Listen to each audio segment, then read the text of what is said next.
Hello दोस्तों।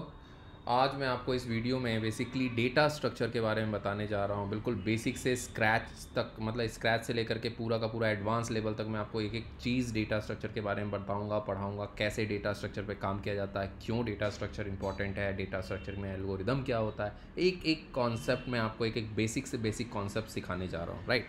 सबसे पहले तो मैं आपको बता दूं कि ये हमारी वेबसाइट है और आपको देखना है कि हम क्या क्या पढ़ाएंगे डेटा स्ट्रक्चर के अंदर, क्या क्या कंटेंट होंगे डेटा स्ट्रक्चर के अंदर। तो आपको सबसे पहले मेरी एक वेबसाइट ओपन करनी है saksham-digital-technology.com के नाम से, और यहाँ पे ये ई लर्न का सेक्शन है। आपको इस ई लर्न के सेक्शन में जाना है और जैसे ही आप ई लर्न के सेक्शन में जाएंगे यहाँ पे कोर्सेज़ है, और कोर्सेज़ के अंदर आप देखो यहाँ पे एक ऑप्शन आपको मिलेगा डेटा स्ट्रक्चर यूजिंग जावा। बिल्कुल सही, मतलब मैं जो यहाँ पे डेटा स्ट्रक्चर पढ़ाने जा रहा हूँ, जो इस सीरीज़ में मैं डेटा स्ट्रक्चर पढ़ाऊँगा वो बेसिकली जावा पे बेस्ड होगा।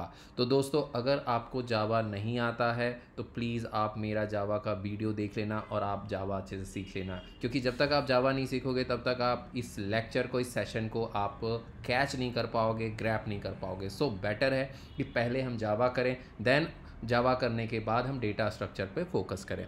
क्योंकि ये जो मेरा लेक्चर है, ये जो सेशन है, बेसिकली किस पे बेस्ड है? जावा पे बेस्ड है, राइट। तो इसलिए आपको जावा आना चाहिए। एंड नाउ फिर हम डेटा स्ट्रक्चर स्टार्ट करेंगे। तो डेटा स्ट्रक्चर में हम लोग क्या क्या पढ़ने वाले हैं? डेटा स्ट्रक्चर में हम लोग पढ़ने वाले हैं, देखते हैं इसके अंदर क्या क्या आने वाला है डेटा स्ट्रक्चर के अंदर। तो इसके अंदर आने वाला है, देखो यहाँ पे सबसे इम्पॉर्टेंट, देखो ये मेन टॉपिक्स हैं जो मैं कवर करने जा रहा हूँ अपने इस डेटा स्ट्रक्चर के सीरीज़ में, राइट। तो क्या क्या होगा ये? तो सबसे इम्पॉर्टेंट क्या है दोस्त, यहाँ पे टाइम कॉम्प्लेक्सिटी सबसे इम्पॉर्टेंट है। टाइम कॉम्प्लेक्सिटी, क्योंकि आज की डेट में इंटरव्यू में आप जो कोड लिखते हो वो कोड कितना ज़्यादा अच्छा परफॉर्म कर रहा है, राइट, वो कैसे पता चलेगा? जब तक आप टाइम मतलब उसको बताने के लिए हम यूज़ क्या करते हैं? टाइम कॉम्प्लेक्सिटी का यूज़ करते हैं, राइट। तो टाइम कॉम्प्लेक्सिटी मैं सबसे पहले आपको पढ़ाऊँगा, राइट। फर्स्ट टॉपिक मेरा होगा time complexity. Time complexity complete करने के बाद, अब इस टाइम कॉम्प्लेक्सिटी में बहुत सारी चीज़ें हैं जो मैं आपको सिखाऊंगा, बहुत सारे कोडिंग में आपको बताऊंगा कैसे आप टाइम कॉम्प्लेक्सिटी निकालोगे, राइट। हर एक एल्गोरिदम का टाइम कॉम्प्लेक्सिटी कैसे कंपेयर करोगे, दो एल्गोरिदम के बीच में, दो एल्गोरिदम को अगर कंपेयर करना है कैसे करना है, कैसे करोगे, वो सारी चीज़ें मैं आपको इसमें एक्सप्लेन करने वाला हूँ। उसके बाद नेक्स्ट टॉपिक मैं क्या पढ़ाने जा रहा हूँ? Arrays, right. मतलब एरे क्या होता है, एरे के ड्रॉबैक्स क्या है, एरे के एडवांटेजेस क्या हैं। आफ्टर डैट मैं आपको पढ़ाऊँगा लिंक लिस्ट। लिंक लिस्ट में सारे लिंक लिस्ट में पढ़ाने वाला हूँ आपको। मोस्ट सबसे इंपॉर्टेंट लिंक लिस्ट जो होती है, देखा जाए तो हमारे पास होता है, देखो लिंक लिस्ट में क्या क्या है, यहाँ पे सारे टॉपिक्स कवर्ड करेंगे हम। ट्रैवर्सिंग करेंगे लिंक लिस्ट का, मतलब लिंक लिस्ट एक क्रिएट करेंगे, फिर उसको हम फॉर लूप के थ्रू या वाइल लूप के थ्रू हम क्या करेंगे, उसको ट्रैवर्स कराएंगे। हम उसमें सर्चिंग एल्गोरिदम यूज़ करेंगे।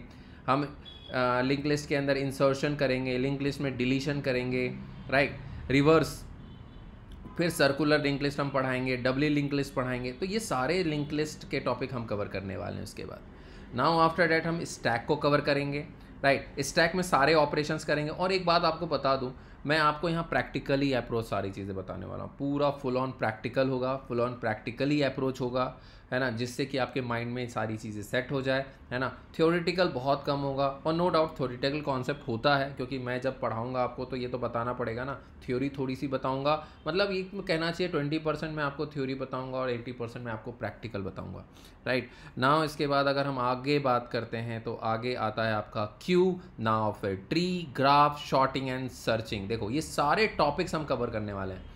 तो आपको ये कहाँ मिल जाएगा? ये आपको बेसिकली मेरी वेबसाइट पे मिल जाएगा saksham-digital-technology.com, राइट। और अगर आप वेबसाइट नहीं देखे हो तो एक बार जाके देख लेना, तो वहाँ पे सारे कोर्स के कंटेंट पड़े हुए हैं। आपको जो भी पढ़ना हो आप मुझे बता देना, मैं उसके वीडियोस बना दूंगा।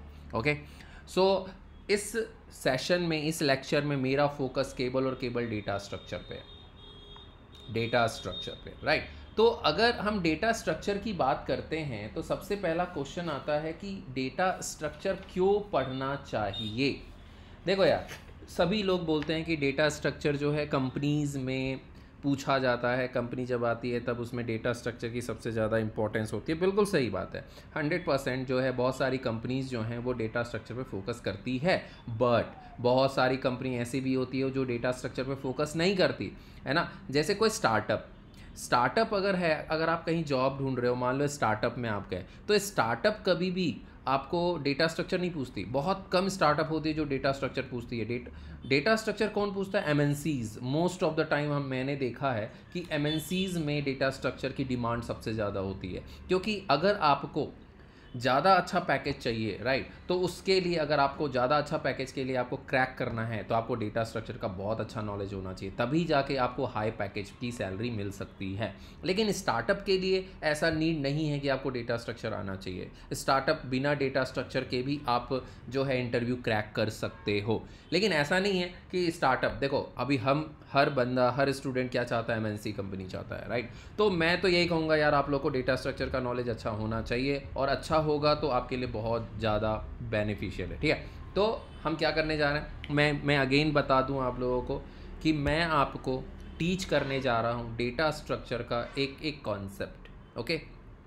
तो हमारा स्टार्टिंग कहाँ से होगा? टाइम कॉम्प्लेक्सिटी से होगा, राइट। लेकिन टाइम कॉम्प्लेक्सिटी पहले हम बात करते हैं कि डेटा स्ट्रक्चर इम्पॉर्टेंट क्यों है। देखो यार, सबसे इम्पॉर्टेंट चीज़ क्या है? अगर आप कोई कोड लिखते हो, ध्यान दो, कोड तो देखो सब लिख लेते हैं, कोड आज की डेट में सभी लोग लिखते हैं कोड, लेकिन सबसे अच्छा कोडर कौन है? सबसे अच्छा कोडर वही होगा जो डेटा स्ट्रक्चर यूज़ करता है अपने कोड के अंदर। अब ये क्या बोल दिया मैंने? डेटा स्ट्रक्चर यूज़ करता है कोड के अंदर, मतलब क्या? मतलब ये हुआ कि अगर आप कोड को, है ना, शॉर्टिंग, मतलब कोड को बहुत शॉर्ट लिखते हो, बहुत छोटा लिखते हो, राइट। आप कोड को दो पॉइंट को सोच के लिख रहे हो, मतलब 2 पॉइंट है कोड को लिखने के, 2 पॉइंट है, एक टाइम और एक स्पेस। स्पेस मतलब मेमोरी। मतलब कोड जब भी लिखो ना, टाइम और स्पेस के बारे में सोच के लिखो, वही कोड सबसे अच्छा होगा। जैसे आपने एक कोई छोटा सा प्रोग्राम बनाया, जैसे मान लो कि मैंने 2 नंबर को ऐड करने का प्रोग्राम बनाया, 2+3, मैंने 2 नंबर को ऐड करने का प्रोग्राम बनाया। अब मैंने ये देखा कि ये प्रोग्राम एग्जीक्यूट होने में, आउटपुट देने में कितना टाइम ले रहा है। अगर आप बोलते हो सर ये 1 सेकेंड का टाइम ले रहा है, और स्पेस कितना ले रहा है? 1 KB का स्पेस ले रहा है, या बहुत ही मिनिमम, बहुत ही, राइट, है ना। तो यार ये कितना अच्छा आपने कोड लिखा है कि 1 सेकेंड में आपका आउटपुट आ गया, राइट। लेकिन अगर मैं एक और कोड लिखूँ 2+3 ऐड करने का, और वो अगर 5 सेकेंड ले रहा है और स्पेस भी इससे ज़्यादा ले रहा है, 5 KB का ले रहा है, तो यार अगर मैं कंपेयर करूँ इसको और इसको, तो आप खुद सोचो, ये जो हमारा कोड है ये ज़्यादा अच्छा है, क्योंकि ये टाइम भी कम ले रहा है और स्पेस भी कम ले रहा है। ये कोड ज़्यादा अच्छा नहीं है, क्योंकि ये आपका टाइम ज़्यादा ले रहा है और स्पेस भी ज़्यादा ले रहा है। तो इसी चीज़ को हम लोग बोलते हैं टाइम कॉम्प्लेक्सिटी और space complexity. Time complexity and space complexity. तो हम इन्हीं दोनों पे बात करेंगे यार। देखो, और सबसे इम्पोर्टेंट पता क्या होता है? टाइम कॉम्प्लेक्सिटी होता है, क्योंकि स्पेस का अब इतना ज़्यादा दिक्कत नहीं है।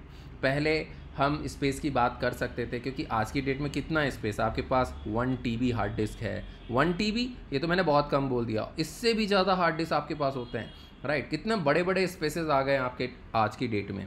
तो स्पेस की तो कोई प्रॉब्लम है ही नहीं यार, राइट। प्रॉब्लम क्या है? टाइम की, कि आपका जो प्रोग्राम है, आप जो प्रोग्राम लिख रहे हो, वो कितने कम से कम टाइम में एग्जीक्यूट होता है।